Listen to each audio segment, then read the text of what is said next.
Well, be back from that. And of course, Smart means business. Anju Barigi. And you're watching Smart 24 TV. And very grateful from all our viewers. That is across Africa. I mean, talking about that is in North Africa, West Africa, South Africa, and of course in East Africa at the same time. Well, you can reach us out on our social media handles. That is at Smart 24 TV. That's on Twitter. And Smart 24 TV, that's official on Facebook. You can reach out to us. Let's have discussions, definitely. I would normally put open discussions into our social media platforms. You can engage in and you give your opinions in regards to Uganda's economic productivity. And of course, for those of you that are possessed with gadgets, we have something in for you. You just go to your Google Play Store, download the Smart Digital application, and definitely once you have that application with you, you'll be able to stream Smart 24 TV, stream Smart FM, and NBS Radio at the same time, and visit us on our website at smart24.tv for your business research. You're a university student, you're doing your research, you're doing a business course. Well, smart24.tv is the right website for you, where you'll be able to get all these deep insights. And for those of you that have decoders home, you can on your GOTV, that is channel 320, and DSTV, that is channel 372. And of course, with all that combined, you'll be able to stream to watch Smart 24 TV. And of course, even on YouTube, Smart 24 TV Live, that is, you'll be able to stream us all across the world, regardless of where you are. Now, that brings us back to another interesting discussion here about job creation in 2023. Is it been a success or is it a stalemate? Now, of course, we need to now assessing how job creation has actually transpired in the country again.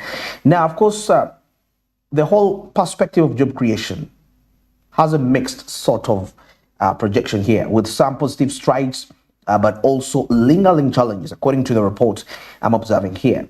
While the official figures for the entire year are still definitely being finalized, several indicators definitely point out to on the ongoing struggle in meeting that is the high demand for employment amidst the growing population. That is what I mentioned earlier. The need of the growing population vis-a-vis the employment opportunities that are being created, and how is it providing space for innovation, yet the resources are scarce. Now, a few points to note here. According to Statista, Statista forecasted employment rate to projected unemployment rate of 81.7% for 2023.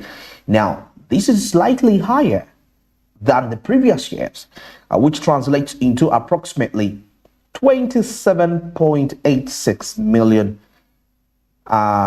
employed individuals. So 26.86 minus 47 million. So you still significantly see that quite almost half of the population is really unemployed. Now, the biggest question to ask ourselves, what could be some of the key factors leading to this? Well, I can say the huge rise of the informal sector, simply because people that are operating here, remember, they don't pay taxes. And the reason as why they're not paying taxes, because they're not in position to at some point, and some are profit oriented. So that means even if they are to employ somebody, they will exploit that individual. And this is something that individual may not take in any longer, and they decide to leave the job. So they fire themselves, in other words. So creating unemployment that way. Now, we see that the government implemented various programs like Skilling Uganda, the Parish Development Model, and agro-industrialization strategy, aiming to boost entrepreneurship, rural development, and skills training. Yes, some of the key perspectives when it comes to government addressing unemployment in the country. And of course, we also see the emerging sectors like the ICT, tourism, and the financial services, which create new jobs, particularly for skilled professionals from that. So the initiatives have been there. But I mentioned something earlier on into our business update. When I mentioned that one of the best ways I think these people need to be given the right entrepreneurial support is to equip them with the knowledge whereby even if they are not in the country Uganda and they were somewhere working, operating, they could still make a living despite the location. But support is only limited to allocation in some sort of a way. They need to be equipped with financial intelligence, how the economic intelligence, such that they are in position to make the right decision in a given time. All right. Now, as we proceed, some of the few challenges which have been put in here. Why? The government has not been fully able to tackle the issue of unemployment. We have the informal sector dominancy. Now, a significant portion of the workforce, which is estimated at 80%. So 80% of the population works within the informal sector. Now, 80% is employed in the informal sector, which is characterized by low wages, instability, and limited social protection. So that figure speaks out clearly to you. Now, another issue here we see is the fact of youth unemployment. That despite the improvements youth unemployment remains a huge concern, with estimates exceeding 30%. And of course, a lack of skills and experience contribute to this issue. Skills and experience. Intelligence, financial intelligence. What are you skilled at? Okay, you're skilled at this, but do you have the intelligence to monetize your skill? Because we are realizing that this is leading to unemployment cases in the country. So has the government really succeeded at curbing unemployment come the year 2023? That's quite a key discussion. That's quite a key question to ask ourselves. Now, we also have the aspect here of underemployment, as many individuals are underemployed, meaning they work fewer hours or in jobs below their skill level, indicating inefficient utilization of the workforce. And that also calls for idle labor being idle, which at the end of the day turns out to be increased crime rates, which crime rates destabilize the entrepreneurial environment, because nobody would love to invest in an area which is politically, not necessarily politically, but unstable, in terms of security, peace of the people. But why is this all starting from? People are not employed, people are idle, people are earning little money. And the only way they can add on to that money, because first of all, the credit system in Uganda is also not that much favorable. The interest rates are high, that even if somebody was to borrow money, they are not in position to pay. Yesterday, you realized a report from the financial sector deepening Uganda, which clearly indicated that the 24%, the lower class people who hold 25% of the debt, their debt to income ratio, however much they hold the least debt, their incomes cannot offset the debts that they have. So that means the debts are much more heavier than their income. And once you move into such a lifestyle, when there is never at a certain point that your income will supersede your debt, well, of course, it will lead to frustration, anxiety, and before you know it, you'll end up in crime.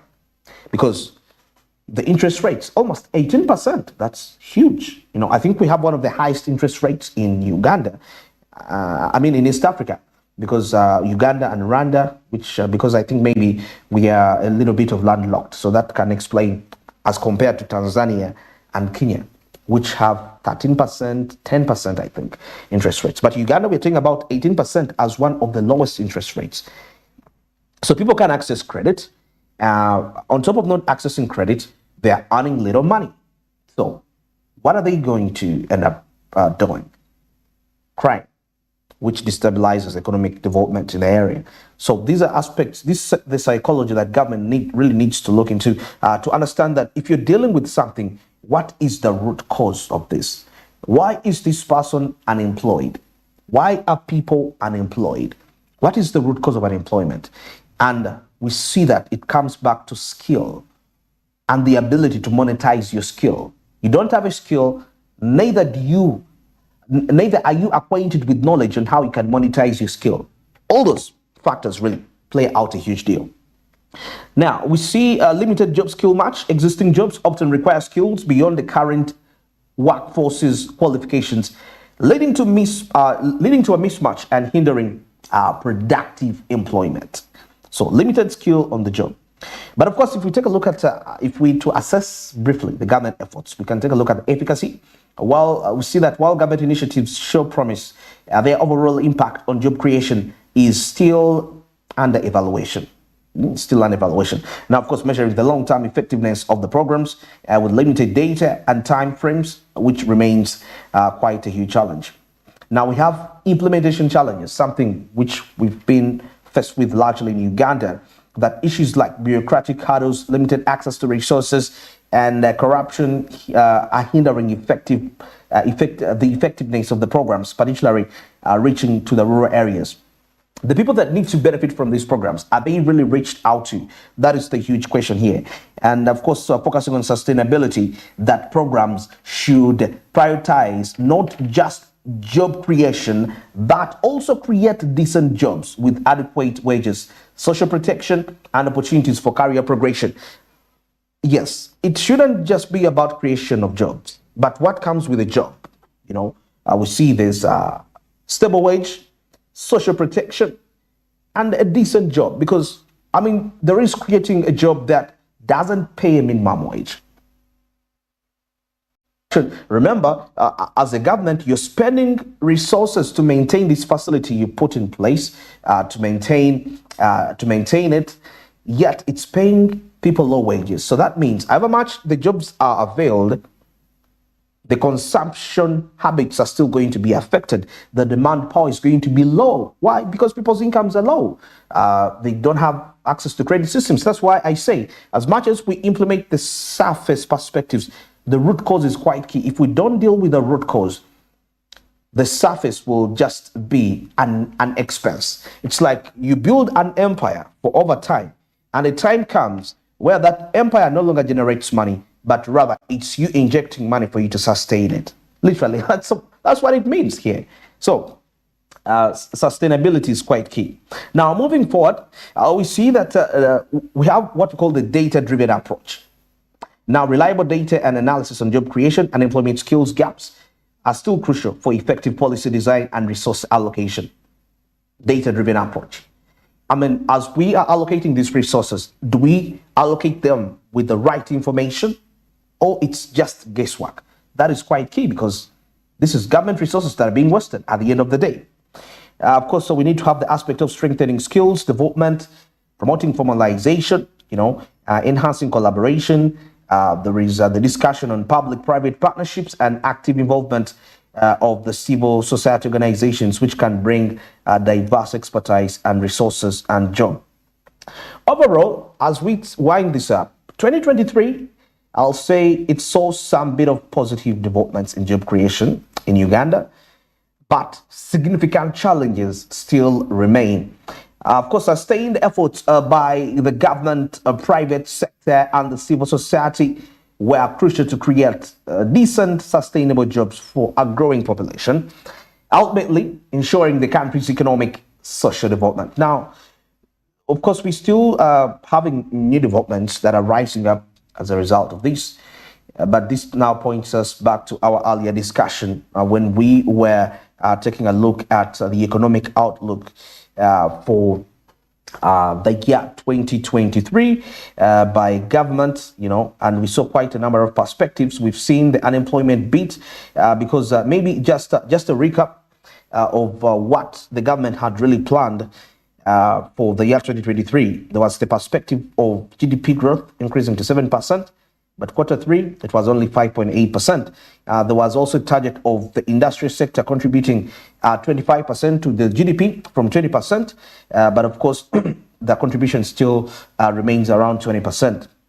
And of course, we saw the target increase of export earnings by 15%, which has also not really reached their expectations as a result. And controlling inflation, I think controlling inflation has a little bit been achieved in some sort of a way, and thanks to the central bank for maintaining the central bank rate, which was actually the last meeting that was held, it stood at 9.5%. So that explains all that. And improving social welfare, reducing poverty levels by 2%. And with reducing poverty levels, you definitely ignore the jobs that pay Ugandans decent salaries. That is the only way they can actually progress and lead that desired life that they wish to obtain. And well, that brings us to the end of our discussion this morning regarding this. Of course, taking a look at unemployment rate. Has the government succeeded? Come 2023, is it making it? And of course, we've seen a few perspectives which are still hindering us. Mainly the rise of the informal sector. Many people are not skilled. People are not skilled. I think those are the key factors that are leading to unemployment, and even the scarcity of resources, and also the fact that resources are not distributed to the people who deserve them. Because giving me a resource when I'm already well off, I may not see the value of that resource as compared to somebody that is really struggling to make a living. And now even those that have access to these, to some of them that have access to these resources are not trained on how to channel those resources into money. So all these factors are really key to look into before we talk about economic progress. It all starts with you, the humans. What state are we? Are we prepared enough? If we're talking about a Uganda with the high GDP probably, whereby exports are contributing to about 40%, we the Ugandans, can we be in position to handle such an economy? Or we can get too overwhelmed. As we've seen empires that have actually rose. If you study the great empires, the Dutch Empire, studying the British Empire, and the American Empire, which is on the rise, which is actually at the verge of collapse. Anyway, you get to realize that once these empires reach a peak of too much economic prosperity, too much of everything, the individuals tend to adopt the attitude of laziness. Actually, laziness. They despise work. They can't work anymore because they feel like, hey, I'm too big to do such work, and they end up importing labor from us Ugandans. Now, the only issue is that once you are imported in those nations to do this work, what are you doing as somebody imported there to get these skills and bring them back to the country? That's why you see that when the Dutch Empire was on the rise, the Dutch engineers could make the designs for probably if it's a bridge, and then they could call the British workers, since Britain was still developing at the moment. Now the British workers could go and obtain these and get these skills. Once they get the skills, they brought back their same skills to Britain. So that clearly indicated that Netherlands was declining and British was rising. And now later on, we saw the Dutch Empire collapse, the British come in. Anyway, I'm just trying to show you this perspective of, as a country, Uganda, are we ready for an economy a dream economy that we all dream about, which is perfect? People are employed and all these perspectives. Are we ready for it? Otherwise, it is something that once we receive it, when we are not ready, it might be a glory we could experience for a short time, and it might lead us into absolute distraction. That's why I was so grateful with the budget allocation to human capital development. That is key, because any empire, any nation, any economy to grow, it all starts with the education system. And education, that of course that all relates to human capital. With the education, there is improved technology. With improved technology, there is improved output of goods, and these are goods. There is no way you can be competitive on the world market when you don't have the perfect goods to be put out there. So all these aspirations, we need to understand what is the root cause: human capital. We are the first. Smart means of business. Amanju Barija, we are definitely breaking down 2023. How far has government come? Of course, by next week, Monday, we shall be into fast. Try to break down, to have a brief breakdown of 2023. How far is government in terms of progress to economic development? Let's take a break for now. And when I return from this break, I'll briefly introduce a few experts that are going to, that we shall be getting to hear from them what is their opinion regarding what the government has done for 2023 to make sure that the country is economically stable and efficient for the household people in the nation.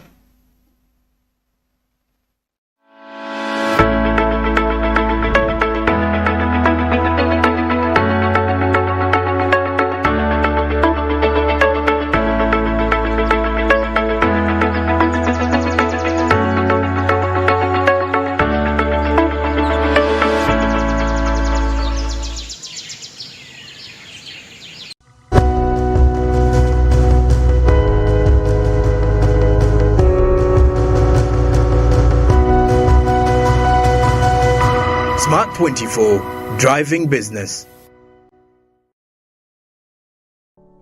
Luxury redefined at Seasan Hotel as you indulge in the splendor of elegant living fit for the royalty that you are.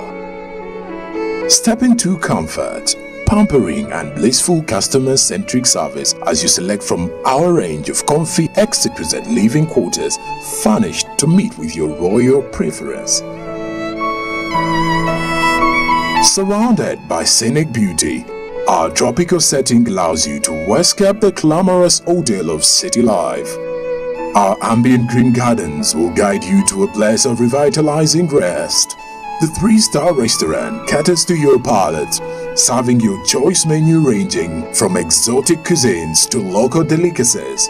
Our chefs will serve you full course meals for a truly out-of-this-world culinary experience. Our fully stocked bar to whet your throat, from renowned global brand whisks, brandies, gins, beers and wines to our locally celebrated beverages, you will not lack for any brewage.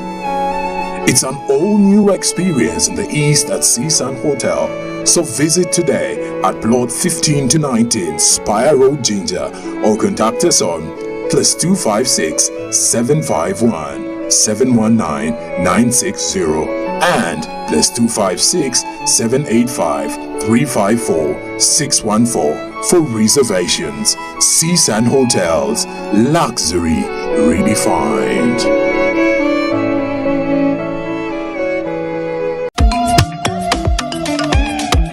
Jovia ng'oyolekera ku lugendo luno olw'obulamu nkuwa ekirabo eky'amaanyi agatazizibwa, amaanyi okulabibwa n'okuwulirwa mu mawanga ag'ewala ennyo, okutuuka buli wamu nga yadde togenzeeyo,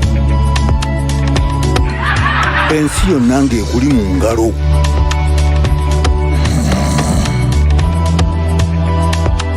Okutambula mu biseera n'okumanya buli kimu ekirina okumanyibwa.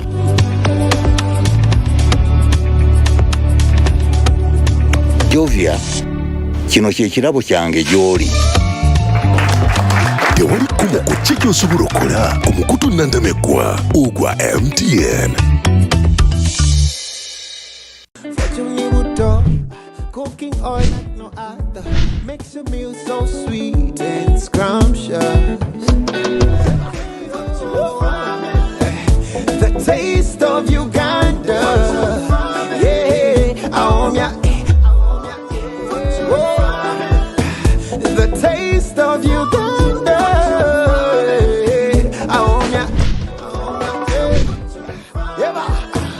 the taste of Uganda, yeah,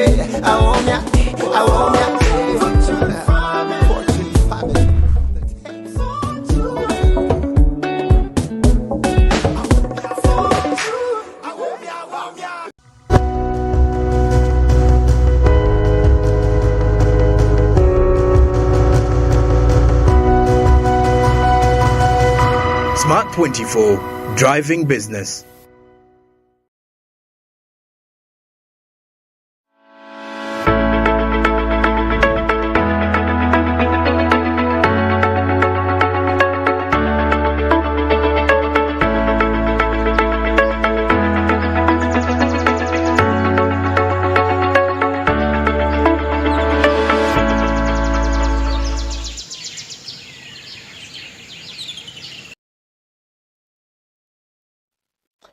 heading into the last 28 minutes of the show. Of course, I'm very grateful from all the way we've been together from 7 a.m. from the morning call coming in down here up to the last 28 minutes of the show. Like I promised you that we shall be having quite some members of parliament addressing quite some of these discussions for the 2023 economic outlook. Of course, here we have Honorable Nathan Tungo. This is the Member of Parliament, Kakiri South, and Honorable Masaba, and that is Member of Parliament, Mbale Industry Division. Of course, they're going to be breaking down these discussions quite further. But of course, before that, remember, Smart 24 TV. You can always reach us out on our social media handles. That is a Smart 24 TV. That's on Twitter, Smart 24 TV official. That's on Facebook, and the Smart 24 TV Live. That's on YouTube. And here you'll be able to stream us at any part of the country you'll be at. And for those of you that are martially obsessed with gadgets, you can go to Google Play Store and download the Smart Digital application. And once you have this application, the beauty is that you'll be able to stream Smart 24 TV, Smart FM, and NBS Radio. Isn't that amazing? I guess it definitely is. And now, of course, for those of you that have the decoders, DSTV, the GOTV, there is also quite a great opportunity for you there. Channel 320, that's on GOTV, and channel 372, that's on DSTV. So that is still presents a great opportunity for you to proceed that way. And yes, we come to the end of the show, and but of course, before that, I'm going to leave you with these gentlemen. I told you as they give us a highlight for 2023. And remember, when we come back on Monday, that is on 1st January, we shall be still breaking down the events. Actually, it will be the Smart Means Business projection for 2024. We shall be giving our opinions as Smart Means Business on the Uganda's economic outlook 2024. But what is going to be the basis? It's going to be simple.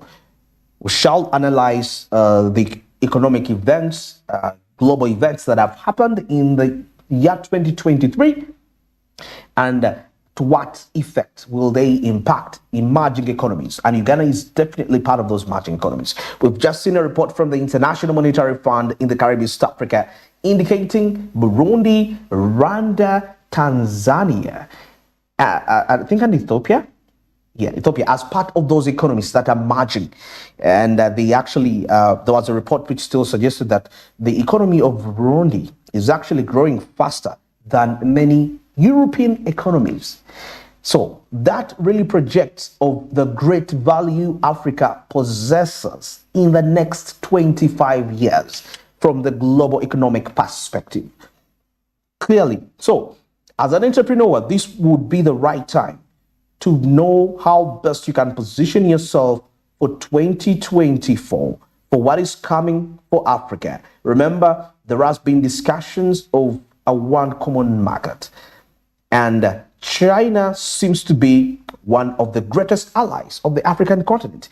But anyway, let's wait and see what 2024 has. But of course, it's been a great pleasure to be with you. Coming to the end of the program. And of course, I hope you've been able to go through the Christmas season quite efficiently well. You know, it's important, even as much as you celebrate, you need to take care of yourself. And I know over the weekend we shall be heading into the new year. You still need to be extra careful because, like the common saying says, that a boat can capsize when it's about to reach the shore. So you need to be quite very careful. I mean, it's not right. You've spent the rest of the 362 days, 4 days, because 65 or 66, or you've spent the last 364 days alive, and one mistake like this takes your life before 2024. But of course, death is definitely natural. We have no control over it. But let's keep ourselves alive, and also putting into consideration the possible economic implications that are likely to occur as a result of our current behaviors in this year 2023. I'll see you again on Monday, but of course I leave you with Honorable Nathan Tungo, Member of Parliament, Kachiri South, Honorable Karim Masaba, Member of Parliament, Mbale Industry Division, discussing on how far the government has come in terms of achieving economic development policies as intended for the year 2023. Basically, 2023, in terms of finance and in terms of moving people from a stage to another stage financially, the year has been a bit challenging. Challenging in the sense that people don't understand government programs. These government programs are normally long-term programs. Because people are poor and people expect immediate results, they don't appreciate, and at times they misuse these programs. That, for example, a parish development model as a program, this program looks at farming, and farming takes a process. You have to prepare land, you have to plant, you have to organize, you have to harvest, and then you start selling. And that takes a bit of time, even more than a year. So because it takes more than a year or a lot of time, people don't tend to appreciate the impact of these programs. Even the Myoga program, you must put money in a venture, and this venture should take a maturity period in order for you to get results or to get the profits.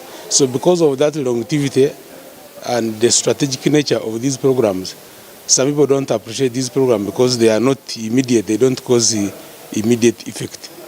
But for those who understand that these programs are long-term programs, I think they will appreciate what has been done in 2023, maybe in 2025, 2026, when they start harvesting and getting results. The same applies to money which is put in the loan scheme for students. When government is paying for you school fees or you are accessing a loan from government to study, you don't appreciate the benefits and the fruits. It is after the course, after 4 years, and when you get a job and you start earning, that you appreciate that the government did something for you. So in terms of government doing something or doing a program, yes, programs have been done in 2023, but the results will not be seen in 2023. They will be seen after 2 years or after 1 year. And that's why sometimes people say nothing much has been done by the government, but something has been done. This 1 billion, which has been put in road maintenance, you not see roads being maintained now because the money comes in phases and roads are being done in phases. So today Kampala has a lot of potholes, even if the money is there and they are using it to work on the flyover. So by the time they come to potholes, people will not appreciate. But when they finish the potholes, people will appreciate. But the money which is going to work on potholes is the money that has been set aside in 2023. So if you want to know the impact of 2023, it is after 2024 or in 2025. But as government, I think something has been done. Then as parliament, we have passed many bills and many laws, and even others are in progress. But one of them has been the anti-homosexuality bill, which has become another controversial bill, but also important. And of course, people cannot appreciate this law now, but they will appreciate it in future. Because in future, first of all, the promoters of this program is that the population should reduce. But when this law is implemented and people appreciate that a man must marry a woman in order to produce and multiply, they will appreciate that after that multiplication has been done, and that is after some time. There is another bill in progress about alcohol management and regulation. Of course, people quarrel and hear and do this, but this thing is meant to destroy our human capacity. You are aware that the HIV cases now are rising. Part of that is lack of soberness because of the drugs and alcohol. But if the law is implemented and people become sober and we have a strong and vibrant human capital in future, that's when they will appreciate what has been done in 2023. So in my conclusion is that what has been done in 2023, you may not get the benefits or the harvests or the results you want. Those results will come after time, and we shall appreciate in 2025 that in 2023 we did something. Equally the same, what we are harvesting now in 2023 is what was done in 2020 and 2021. So the results of 2023 will be seen after 2024 and after 2025. The financial independence, it is a sign that financially we're not independent. I'm told that they are not going to buy any new cars in the next financial year because the money is not there. But also they are merging some agencies, government agencies, of course to reduce on the cost of salary and wages, but also the management itself. So when they are doing budget cuts and they are squeezing here and there, then you know financially we are not doing well. And part of the problem is the law which we passed, that most of the funders and the donors who are giving us financial support, because we did contrary to what they want, they are now squeezing us here and there. And yes, we shall suffer, but we shall not die. What is important is that we should get focused and be steady, and importantly, a lot of money is being wasted in corruption scandals. So if they could close those gaps of corruption, the money we have can take us somewhere. But the lack of financial independence will definitely disorganize us, and it will affect our budget, and we shall do what we can within our means. When you look at the year 2023, it has been a bit challenging. It has been quite challenging because one of the best bills that we passed as the 11th Parliament, the Anti-Homosexuality Bill, that we do not regret having passed because it has come to protect our people, has partially affected our economy, and we expected it. But we as a Parliament, we knew that we have to bear the consequences. And when you look at the general economy, the country has been suffering. There have been a lot of challenges because of the cuts that came because of this law. When you look at most of our donors, our financiers, the IMF, the World Bank, they have cut support and the concessional loans that have been given to Uganda because of this law. But again, as a country expected, so we had to find means of revising our sources, and the Ministry of Finance came up with plans of cutting our budgets in the various sectors, but this is affecting service delivery to our people. We are seeing a lot of infrastructure projects that are not going to kickstart because of this. USMID project is coming to an end, USMID 3. It has benefited most of the people out there outside Kampala in our municipalities and new cities, but then we do not have this project to go forward with. So it's coming to an end, and we expect that most of our people are not going to benefit, because when a road is coming in an area, when government is constructing a road, even the porters do benefit from this project. So it improves on the welfare of our people. So every time we have these budget cuts, our people lose out. And then government is running to get money from moneylenders and financial institutions that give at very high interest rates. When you look at, for example, the World Bank at 0.5% interest rate, you cannot find these interest rates anywhere else in the whole world. So this is affecting the country. We are borrowing money at a huge expense, and we are losing out as a country. When you look at the government projects, some of them have helped our people, but most of them have still failed. Because when I interacted with some of my people, I found an association that has benefited from EMIOGA. They told me, Honorable, this EMIOGA money has facilitated us to do this and this. But again, on the other hand, many of the projects have not gone on or have not succeeded. When you look at, say, for example, parish development model, most of the people I've interacted with, not many have benefited from this program. Those that received money, they have still failed to access this money. This money is still on their accounts. So 2 years, 3 years down the road, how has this money helped our people? So I think it's still challenging, because most of our people were actually even not taught properly on how to utilize this money. You find that there are people who got this money and organized weddings. There are people who got this money, bought smartphones. They paid the rent for their houses. Some of them paid school fees for their children. So how do you expect this money to elevate them out of poverty, yet they already use this money for other things that will not return this money, and yet they are supposed to return it at interest rates, at some interest rates that will facilitate other people to borrow as well. So many of these programs have still failed, but I believe we need to find solutions. As Parliament, we need to look for how best we can make these programs help our people.